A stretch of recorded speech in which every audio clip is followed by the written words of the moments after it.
Alô, alô, galerinha, tudo bem? Então, eu sou a Prof. Carol e fui convidada para apresentar para vocês algumas ideias sobre a redação do Enem que vai acontecer no próximo mês. Bom, essa aqui é minha área de trabalho, um pouco divertida, um pouco louca, um pouco bagunçada. Na verdade, quem trabalha com texto, né, tem a vida um pouco louca. E ali no ladinho, então, tá a corretourinha, né? Para quem me conhece ou para quem não me conhece, já vou apresentar. Na verdade, é um apelido carinhoso que o pessoal de cursinho me deu, corretora, porque eu sou um pouquinho exigente nas correções que eu faço, né? Na verdade, essa exigência é justamente visando o melhor que o aluno pode oferecer nas suas redações, né? Então, realmente, eu exijo bastante do aluno, visando sempre os 900 mais, né? A gente sempre tem aquela ideia do 1000 e queremos muito que vocês alcancem o 1000, mas também nós temos uma consciência que o 1000 ele é um tanto político, digamos assim. É um pouco estranho imaginar que num universo de milhões de estudantes, nem 100 estudantes conseguem alcançar o tão sonhado 1000. Na verdade, nós temos estudantes que escrevem muito bem, gente. Inclusive aqui em Caxias, né, com certeza em Flores, né, em cidades aqui pertinho, nós temos estudantes muito bons. Eu tenho estudantes maravilhosos, outros professores aqui da região, Porto Alegre, onde eu também trabalho, tem alunos, né, há alunos maravilhosos. Então, na verdade, o 1000 ele é um pouco utópico, mas não vamos parar para pensar nisso. Vamos pensar em fazer uma redação muito boa. Vou dar umas dicas para vocês e a ideia é que vocês recebam mais uns 2 ou 3 vídeos a respeito dessa redação do Enem, tá? Na verdade, o que é uma redação, né? A redação nada mais é do que um tema em que a gente vai tentar convencer o corretor que eu tenho razão naquilo que eu vou escrever. Eu preciso convencê-lo que o meu ponto de vista a respeito daquele assunto que está sendo proposto, né, a mim, para que eu escreva, que o meu ponto de vista, que a minha ideia, que a minha opinião, ela está correta. Então, eu preciso convencer a minha banca de professores que eu sei do que eu estou falando e preciso encontrar evidências e argumentos e exemplos que comprovem aquilo, tá? Nesse primeiro vídeo, né, que eu estou encaminhando para vocês, então a gente vai analisar uma redação do Enem e eu vou dando umas dicas para vocês de como que a gente pode chegar num bom nível de escrita e por aí vai, certo? Na verdade, de uma maneira geral, eu não gosto de trabalhar com modelos prontos, tá? Eu não gosto de trabalhar com façam sempre assim, né? Tipo um manual de instrução. Eu penso que o aluno que aprende a escrever de verdade, ele vai chegar muito mais seguro lá no dia da redação do Enem. E me parece que essa segurança ela vai se dar por meio de um bom repertório, de uma boa estrutura e de treino. Porque redação gurizada é treino, tá? Não é dom, não é que nem literatura, não é como poesia, né, que eu preciso ter uma sensibilidade maior. Não, redação é treino. Ou seja, quanto mais eu escrevo, melhor eu escrevo, tá? É como se fosse um esporte, né? Quanto mais eu treinar, melhor eu vou desempenhar a minha função naquele esporte, né, naquela prática que eu estiver fazendo, tá? Mas de uma maneira geral, uma boa redação do Enem, assim como de particulares, ela precisa ter de 20 a 30 linhas, tá? 4 parágrafos, então isso é meio que lei. Não existe uma redação dissertativa, argumentativa, com uma estrutura melhor do que essa. Vocês precisam separar essa estrutura, né, nesses 4 parágrafos em introdução, desenvolvimento 1, desenvolvimento 2 e conclusão. O Enem permite que vocês escolham colocar título ou não colocar, e eu peço para vocês, por favor, não coloquem título, esqueçam o título no Enem, e eu explico por quê. Se vocês colocarem um título bom, não vai mudar nada. Se vocês colocarem um título ruim, vocês vão perder nota. Ou seja, não coloquem título. Não coloquem título, tá? A conclusão, então, ela é a questão da intervenção, né? E o Enem, na grade de correção, pede a questão de conceitos. O que são esses conceitos, né? Bom, na verdade, quando a gente trabalha com estruturas de Enem, quando a gente começa lá na introdução, na verdade, qualquer redação que vocês forem fazer, seja para particular ou para Enem, na introdução vocês têm que ter a tese explícita. Que trem é esse? Uma tese explícita é a minha opinião já clara, o meu ponto de vista claro, direto. Eu preciso colocar as palavras-chave do tema já no primeiro parágrafo. Não enrolem, gurizada. Coloquem já o que vocês pensam a respeito do assunto já no primeiro parágrafo, tá? Isso é uma tese explícita. Em seguida, no D1, expliquem o porquê que vocês pensam aquilo, né? Trabalhem com argumentação. Para quem não tem já uma boa argumentação, uma boa possibilidade para melhorar a argumentação é trabalhar com evidências. Evidências nada mais são do que exemplos. Exemplos bons para o Enem são filmes, dados, notícias, tá? Só que aqui vocês precisam ter uma atenção. Separem o que é evidência e o que é conceito. O que é conceito para o Enem? São as áreas de conhecimento. O que é uma área de conhecimento? É aquilo que eu aprendi nas disciplinas da escola. História, sociologia, filosofia, literatura, biologia, física, conceitos, citações, tá? Isso é conceito. Isso eu vou pontuar no Enem na competência 2. Não usem isso como evidência, usem isso como conceito. Agora, um dado do IBGE, uma pesquisa, uma notícia, isso é evidência, tá? Façam essa separação, certo? E a intervenção tem que ser bem completa, detalhada, mostrar que eu sou um cara assim que tenho uma boa noção de cidadania. Eu sei qual que é o problema que está sendo apresentado para mim e eu tenho uma boa noção de como que eu vou solucionar este problema, certo? Então, essa é uma boa maneira de eu estar de acordo com aquilo que está sendo solicitado, né?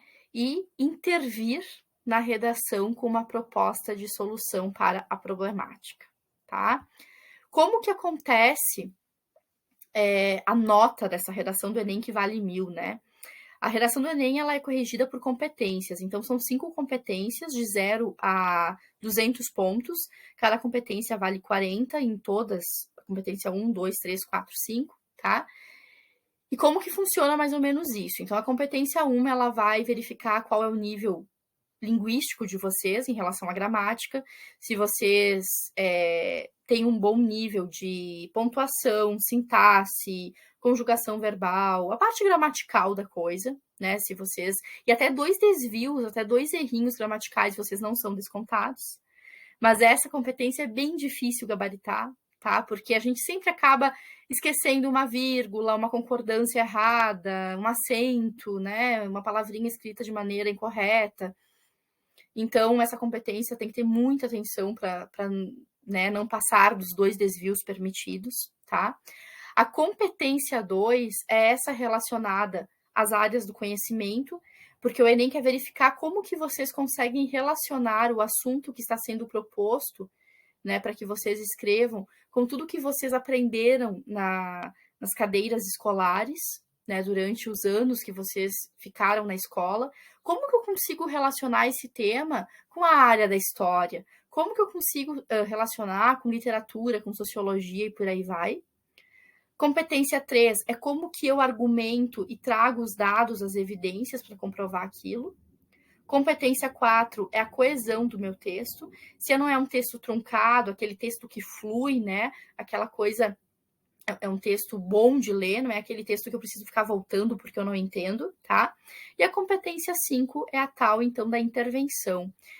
A intervenção, ela não precisa ser original. Pode ser, inclusive, a revisitação, né, de algo que já existe, mas que eu tenha uma noção de como que eu posso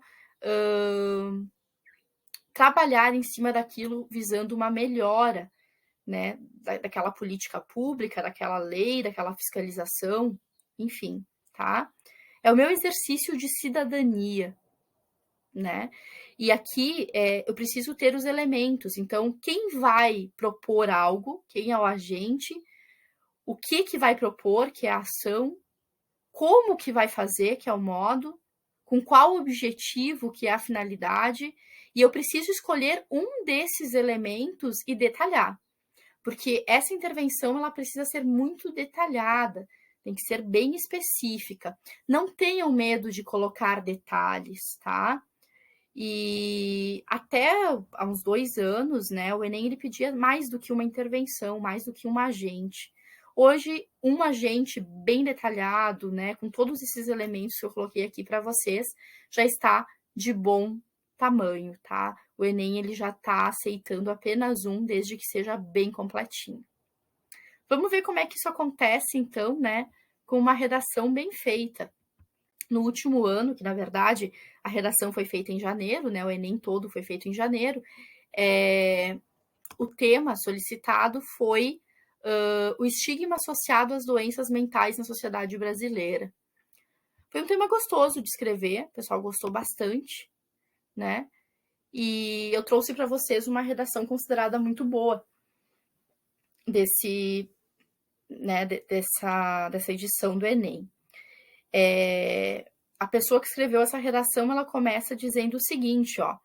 Manuel de Barros, grande poeta pós-modernista, desenvolveu em suas obras uma teologia do traste, cuja principal característica reside em dar valor a situações frequentemente esquecidas ou ignoradas. Cara, começou falando de literatura. Literatura eu aprendo na escola. É um conceito. Então, eu já sei que aqui eu tenho um conceito, tá? O ideal é colocar 3 conceitos na minha redação do Enem. Então, aqui eu já tenho um conceito. Vocês vão ver que mais para frente eu coloquei todos os conceitos, ó, com essa cor aqui bonitinha, tá? Esse tom nude, digamos assim. Aí vai ficar mais claro, né? Mas eu vou voltar lá para explicar antes a tese, né? Mas enfim, ó, já colocou um conceito porque já fez relação com a literatura e vai explicar o porquê. Porque o tal do Manuel de Barros, então, falou sobre a teologia do traste. Porque ele falou que tem que dar valor a situações que são esquecidas ou ignoradas, que a gente finge que não existe. Literatura. Segundo a lógica barrosiana, e olha que legal, para não repetir Manuel de Barros, né, a pessoa que escreveu essa redação usou uma referenciação barrosiana. Né? Legal essa palavra, um sinônimo. Faz-se preciso, portanto, valorizar também a problemática das doenças mentais no Brasil, ainda que elas sejam estigmatizadas por parte da sociedade. Bom, o tema solicitado para a escrita era o estigma associado às doenças mentais na sociedade brasileira. Ou seja, o Enem está dizendo que realmente existe o estigma. Existe o preconceito associado às doenças mentais. Essa ideia precisa aparecer claramente na minha tese. Precisa aparecer para ser uma tese explícita. Tá aqui, ó. Doenças mentais no Brasil, ainda que elas sejam estigmatizadas por parte da sociedade. Percebem? Inclusive com as mesmas palavras. Isso é uma tese explícita. É isso que o corretor quer ler. Tá? Isso em qualquer redação, não só na do Enem, tá, gente? Então, isso é uma tese explícita. Perfeito. Introdução já tá legal. Olha o que a pessoa fez. Fez uma contextualização por meio da literatura, que já é um conceito, falando que as coisas precisam, né, não podem ser esquecidas. Traz a tese, que é a questão do estigma em relação às doenças mentais, e faz o fechamento da introdução. Nesse sentido, a fim de mitigar os males relativos a essa temática, é importante analisar a negligência estatal e a educação brasileira. Inclusive, já anuncia quais são os 2 assuntos que vai tratar na argumentação. Negligência estatal, ou seja, o Estado não dá bola para o assunto, e a educação brasileira. uma introdução super bem feita, 3 frases, que é o ideal que a gente tenha numa introdução, fez a problematização, a contextualização com o Manuel de Barros, que já é o conceito, trouxe a tese explícita e fez o fechamento do parágrafo, já anunciando o que vai tratar no desenvolvimento, que são esses 2 temas, negligência estatal e educação brasileira. Vejam outra coisa importante, que o link que se faz entre uma frase e outra é por meio de nexos, né? Segundo, nesse sentido. Perfeito. Uma introdução perfeita. Então, tese explícita, uma introdução perfeita e beleza. Vamos ver como é que o desenvolvimento é feito, então, a partir disso.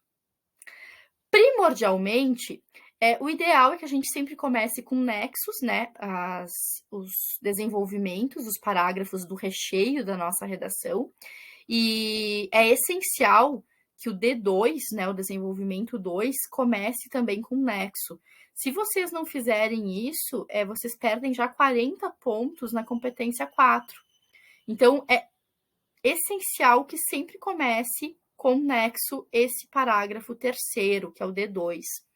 Outra coisa importante para lembrar aqui é sempre que eu começar o meu D1, né, com uma ideia de primeiramente, primordialmente, em primeiro plano, em primeiro lugar, eu preciso criar a ideia de paralelismo. Ou seja, se eu estou dando a ideia que eu vou dar o primeiro lugar, né, no primeiro momento, eu preciso dar a ideia do que vem depois, da sequenciação. Então, esses nexos, eles são essenciais, tá? Então, nunca esqueçam disso. Bom, a pessoa já anunciou lá na introdução que iria falar sobre a negligência estatal. E se o primeiro assunto que foi colocado lá na introdução era a negligência estatal, logo, o meu primeiro parágrafo de desenvolvimento tem que trabalhar com negligência estatal. E daí a pessoa diz o seguinte, ó, primordialmente é necessário destacar a forma como parte do Estado costuma lidar com a saúde mental do Brasil. O que está em negrito aqui, gente, é o que é argumento, tá? Então aqui já é o início da argumentação. Isso porque, como afirmou Gilberto de Menstein em sua obra Cidadão de Papel, a legislação brasileira é ineficaz, visto que, embora aparente ser completa na teoria, muitas vezes não se concretiza na prática. Vejam, traz a ideia de um sociólogo. Pessoal, sociologia eu aprendo na escola. De novo, outro conceito. Tá? 2 conceitos já. Conseguiu relacionar com literatura e conseguiu relacionar com sociologia. Bacana, né? Prova disso é a escassez de políticas públicas satisfatórias voltadas para a aplicação do artigo 6 da Constituição Cidadã. Caraca! Trouxe mais um conceito. Constituição Cidadã, Constituição Federal, Carta Magna, chamem como quiserem. Outro conceito, que garante, entre tantos direitos, a saúde. Tá? E agora continua com a argumentação. Isso é perceptível, seja pela pequena campanha de conscientização acerca da necessidade à saúde mental, seja pelo pouco espaço destinado ao tratamento das doenças mentais nos hospitais. E aí coloca a sua voz, coloca o seu pensamento explicativo, né, reflexivo a respeito da situação. Assim, infere-se que nem mesmo o princípio jurídico foi capaz de garantir o combate ao estigma relativo a doenças psíquicas. Está explicando o porquê que é ainda estigmatizado, por que as pessoas ainda têm preconceito.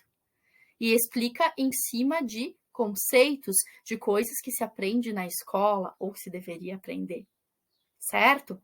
Continua com essa mesma ideia no D2 e, voltando para a introdução, eu lembro que o D2, né, foi anunciado que ia ser trabalhado com a ideia da educação brasileira. Ó. Outro sim, então, em primeiro plano, primordialmente, a ideia era falar como o Estado trabalhava com a ideia da saúde mental. Outro sim, além disso, é igualmente preciso apontar a educação nos moldes predominantes no Brasil como outro fator que contribui para a manutenção do preconceito contra as doenças psiquiátricas. Para entender tal apontamento, é justo relembrar a obra Pedagogia da Autonomia, do patrono da educação brasileira Paulo Freire. Mais um conceito. na medida em que ela destaca a importância das escolas em fomentar não só o conhecimento técnico-científico, mas também habilidades socioemocionais como respeito e empatia. Tudo isso é conceito. Pô, Carol, vocês vão me perguntar como é que eu vou lembrar disso, cara pálida? Gente, estudo. Isso aqui é treino, é estudo, é estar atento, é fazer relações. Eu só escrevo sobre aquilo que eu conheço, tá? Sob essa ótica, pode-se afirmar que a maioria das instituições de ensino brasileiras, uma vez que são conteudistas, não contribuem no combate ao estigma relativo às doenças mentais e, portanto, não formam indivíduos da forma como Freire idealiza. Uma coisa que eu quero chamar a atenção aqui é que essa pessoa que escreveu essa redação, ela usa só conceitos, tá? E argumentação própria. Mas uma maneira que vocês têm para ajudar na argumentação, é usar evidências. Argumento próprio também, mas quando a gente não tem tanta facilidade, né, para argumentar, uma das maneiras é usar evidências, é usar os exemplos, é usar um filme, né, usar uma música, usar uma notícia, uma pesquisa, tá? Então, isso pode auxiliá-los também na argumentação. Então, sintam-se tranquilos quanto a isso. Isso pode ajudar também. Mas essa pessoa, a gente precisa dizer que ela argumenta bem, né? Ela tem uma boa fluidez linguística, né? Ela consegue organizar bem as ideias a respeito do assunto. E daí, só para ficar visualmente claro, tudo que está nessa cor nude que eu falei para vocês são os conceitos, são as relações que essa pessoa conseguiu fazer, né, com o texto que ela escreveu. Então, são 4 conceitos relacionados ao tema que ela conseguiu, ela conseguiu trabalhar em cima do texto. Para finalizar, a pessoa tem que construir uma ideia. Como que eu posso melhorar, então? Se existe esse problema da saúde mental no Brasil, da doença mental, que ainda é um estigma, como que eu posso melhorar isso? Segundo essa pessoa que escreveu, frente a tal problemática, faz-se urgente, pois, que o Ministério Público, cujo dever, de acordo com o artigo 127 da Constituição Cidadã, é garantir a ordem jurídica e a defesa dos interesses sociais individuais indisponíveis, cobre do Estado ações concretas a fim de combater o preconceito às doenças mentais. Então, veja, Ministério Público é o agente que a pessoa diz que precisa fazer alguma coisa, é quem deve fazer algo. O detalhamento escolhido, então, é dizer qual é o dever do Ministério Público e ainda utiliza, né, para detalhar outro conceito da Carta Magna, que já foi utilizada, mas é outro conceito, tá? O que o Ministério Público deve fazer? Qual que é a ação? Cobrar do Estado ações concretas, essa é a ação. Com qual finalidade, qual objetivo? Combater o preconceito às doenças mentais. E como que se faz isso? Que daí é o que vem agora, que é o que está em verdinho. Entre essas ações, deve-se incluir parcerias com as plataformas midiáticas, nas quais propagandas de apelo emocional, mediante depoimentos de pessoas que sofrem esse estigma, deverão conscientizar a população acerca da importância do respeito e da saúde mental. Então, como que deve ser feito? Vejam que é bem detalhado, diz o tintim por tintim. E faz o fechamento da redação, dizendo, ademais, e olhem os conectivos, né? É preciso haver mudanças escolares, baseadas no fomento à empatia, por meio de debates sobre temas socioemocionais. E faz a finalização, então, desta redação. Bem, essa, então, foi a primeira aulinha, né, que eu preparei para vocês, apenas apresentando o que seria uma redação vista, né, tida como uma redação muito legal, muito boa a respeito do assunto. Espero que vocês tenham gostado, tenham entendido um pouquinho, não se apavorem. No próximo vídeo, então, eu vou ensinar como fazer isso aqui, né? Vou mostrar algum modelinho, como que a gente pode tirar essas ideias, como que dá para construir algo legal a respeito disso, tá? E é isso aí. temos aí um mês pela frente, dá para fazer a diferença, dá para treinar e dá para ter uma nota legal ainda, tá? Então, um grande beijo e até o próximo vídeo que eu vou enviar para vocês. Até mais!